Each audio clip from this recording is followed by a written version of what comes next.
A major division happening. Major League Baseball is going up against the state of Georgia. 200 companies siding with the MLB against the election laws in Georgia. Former Presidents Obama and Trump both weighing in as well.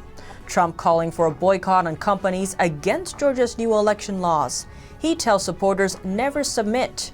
And others raise concerns about how China is involved. Tune into Deep Dive as we explore these topics and more.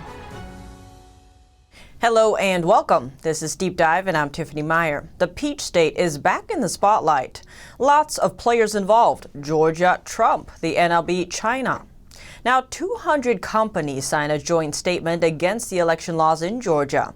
The business leaders say in the statement there are hundreds of bills threatening to make voting more difficult in dozens of states nationwide. Adding, we call on elected leaders in every state capital and in Congress to work across the aisle and ensure that every eligible American has the freedom to easily cast their ballot and participate fully in our democracy. Companies range from Estee Lauder to Microsoft, Levi's, and Uber. The 200 companies did not specify which election laws they are against specifically. But since the presidential election, Georgia has been feeling the heat. So what happened in Georgia? Let's do a quick recap. Governor Kemp signed SB 202, or the Election Integrity Act of 2021, into law recently. He said on Twitter at the time, "I was proud to sign SB 202 to ensure elections in Georgia are secure, fair, and accessible. I appreciate the hard work of members of the General Assembly to make it easy to vote and hard to cheat." The 95-page law requires photo or state-approved ID to vote absentee by mail, same as in-person voters. It expands early voting across the state to a minimum of 1 week before Election Day. It expands poll hours to 7 a.m. to 7 p.m., mandates that secure drop boxes be placed inside early voting locations with constant surveillance, and it shortens the election cycle to 4 weeks from 9. But not everyone is happy about that. Major League Baseball announced it was leaving the Peach State last Friday. The league says both the All-Star Game and the 2021 draft will leave the state due to what they call Georgia's new restrictive voting laws. The All-Star Game was to take place in July in Atlanta's Trust Park. It was planned since 2019. Commissioner Rob Manfred issued a statement responding on Friday, saying over the last week, we have engaged in thoughtful conversations with clubs, former and current players, the Players Association, and the Players Alliance, among others, to listen to their views. I have decided that the best way to demonstrate our values as a sport is by relocating this year's All-Star Game and MLB draft. Adding that the league fundamentally supports voting rights for all Americans and opposes restrictions to the ballot box. The MLB got a lot of support, including from the current White House. President Biden saying today's professional athletes are acting incredibly responsibly, adding that he strongly supports them doing that. Biden went on to say, people look to them. They are leaders. Look at what's happened with the NBA as well as look at what's happened across the board. The people who've been victimized the most are the people who are the leaders in these various sports, and it's just not right. His comments come as the White House admits the boycott will cost Georgia. Chair of the Council of Economic Advisors, Cecilia Rao, said on Sunday, there is undoubtedly going to be a cost, but adds another place will benefit. Now, officials in various states are leaping at the chance, all trying to convince MLB to relocate the game to their state. Minnesota, Colorado, New York, Illinois, and Kansas all clamoring for MLB to pick them. Corporations, including Delta Airlines and Coca-Cola, joined the chorus, issuing statements from top executives criticizing Georgia's bill. Texas Governor Greg Abbott, meanwhile, declined to throw out the ceremonial first pitch at the Texas Rangers' home opening game. He thanked the MLB's chief operating officer for the invitation, but said, I was looking forward until Major League Baseball adopted what has turned out to be a false narrative about the election law reforms in Georgia, and based on that false narrative, moved the MLB All-Star Game from Atlanta. It is shameful that America's pastime is not only being influenced by partisan political politics, but also perpetuating false political narratives. While Abbott maintains respect for the Texas Rangers, Texas won't seek to host any MLB special events, and Abbott is foregoing all future participation in league events. Georgia Governor Kemp, meanwhile, pushed back against the MLB, saying Major League Baseball caved to fear and lies from liberal activists. They ignore the facts of our new election integrity law, and they ignore the consequences of their decision on our local community. In the middle of a pandemic, Major League Baseball put the wishes of Stacey Abrams and Joe Biden ahead of the economic well-being of hardworking Georgians, who were counting on the All-Star game for a paycheck. Kemp went on to call it cancel culture, saying Georgians and all Americans should know what this decision means. It means cancel culture and partisan activists are coming for your business. They're coming for your game or event in your hometown. He also said he's not backing down, stating free and fair elections are the foundation of who we are as a state and a nation. Secure, accessible, fair elections are worth the threats.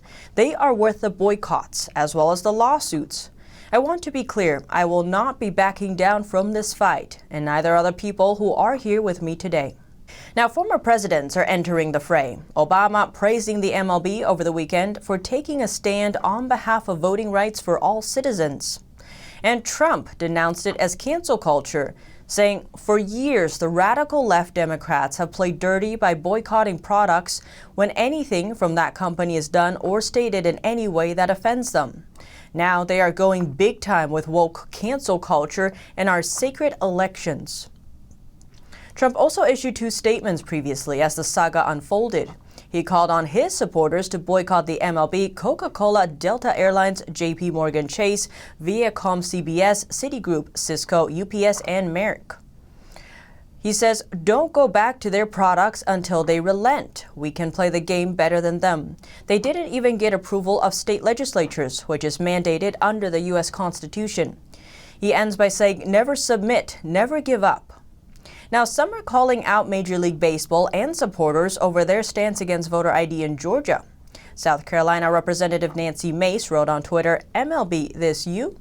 Alongside a screenshot of their will call policy, which requires ID. And Texas Representative Dan Crenshaw ripped into United Airlines, telling the company to, quote, just shut up. United Airlines followed Delta in calling Georgia's new voting law wrong and that it infringes on the right to vote on fellow Americans. Crenshaw pointed out the airline requires photo ID for travelers boarding. Senate Minority Leader Mitch McConnell issued a statement Monday telling businesses standing with the league not to use economic blackmail to spread disinformation. He adds, we are witnessing a coordinated campaign by powerful and wealthy people to mislead and bully the American people.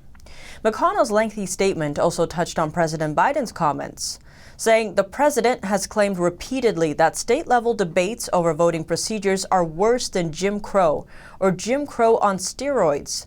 Nobody actually believes this. He adds, nobody really thinks this current dispute comes anywhere near the horrific racist brutality of segregation. But there's an old cynical saying that history is just the set of lies agreed upon. He also pointed to a Washington Post fact check that debunked Biden's comments, which found that in reality, Election Day hours were not changed, and the opportunities to cast a ballot in early voting were expanded. The Washington Post concluded by saying the president earns 4 Pinocchios.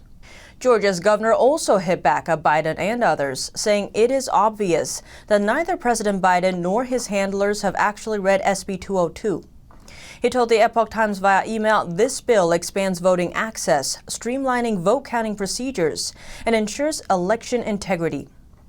McConnell argues the opposition to SB 202 was a way to build support for Democrat-led efforts to reform election laws, citing data that over 70% of Americans, including a majority of Democrats, support voter ID requirements. He said Washington Democrats want to pass a sweeping bill that would let them rewrite all 50 states' election laws and turn the Federal Election Commission into a Democrat-run partisan body. Adding this power grab is impossible to defend, so the left wants to deflect. Instead of winning the debate, they want to silence debate by bullying citizens and entire states into submission. The legislative push he's likely referring to is H.R. 1, the For the People Act of 2021, which passed the Democrat-controlled House on March 3rd on a largely party-line vote of 220 to 210. with all Republicans and one Democrat, Representative Benny Thompson of Mississippi, voting against it. The bill awaits action in the Senate now. Democrats and other proponents have framed the bill as a crucial step against voter suppression. But Republicans and other opponents argue it weakens security measures and makes elections more prone to fraud.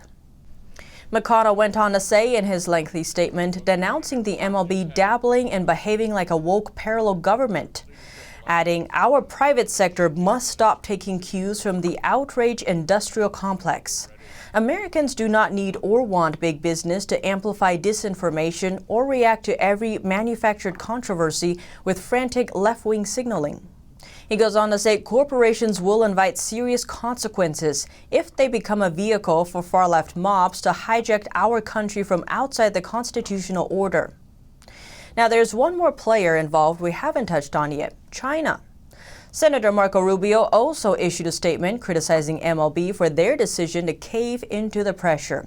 Rubio also highlighted the hypocrisy of MLB's move on boycotting Georgia, when the business recently signed a deal with Chinese-owned Tencent, which is said to have ties with the Chinese Communist Party.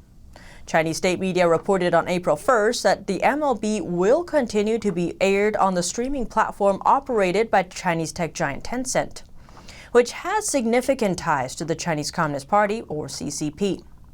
Former Secretary of State Mike Pompeo shared an article on Twitter about MLB's partnership with Beijing Enterprises Real Estate Group, a top Chinese state-owned enterprise. He wrote, "Georgia's laws don't comport with MLB values, but China's do." Kentucky Senator Rand Paul also said your sports league might be a little too woke if it will freely do business with communists in China and Cuba, but boycotts a U.S. state that wants people to show an ID to vote.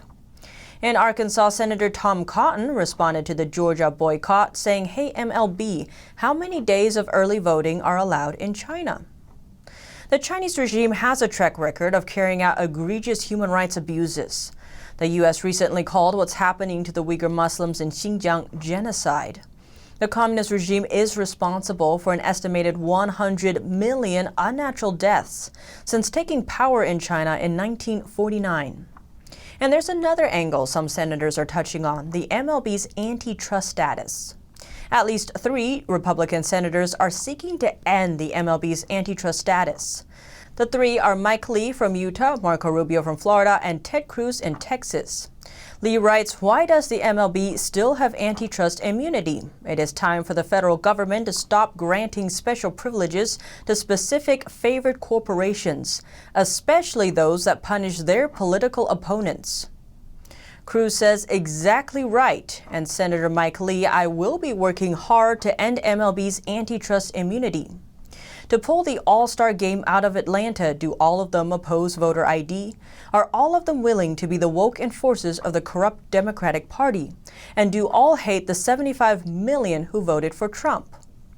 And Rubio writes, "Why are we still listening to these woke corporate hypocrites on taxes, regulations, antitrust?" And one GOP House member is also wanting to end MLB's antitrust status, Representative Jeff Duncan. On April 2nd, he instructed his staff to draft a bill on it, saying an overwhelming bipartisan majority of Americans support requiring an ID to vote, and any organization that abuses its power to oppose secure elections deserves increased scrutiny under the law. But what do you think? Let me know below. Thanks for tuning in to Deep Dive. I'm Tiffany Meier, and see you soon.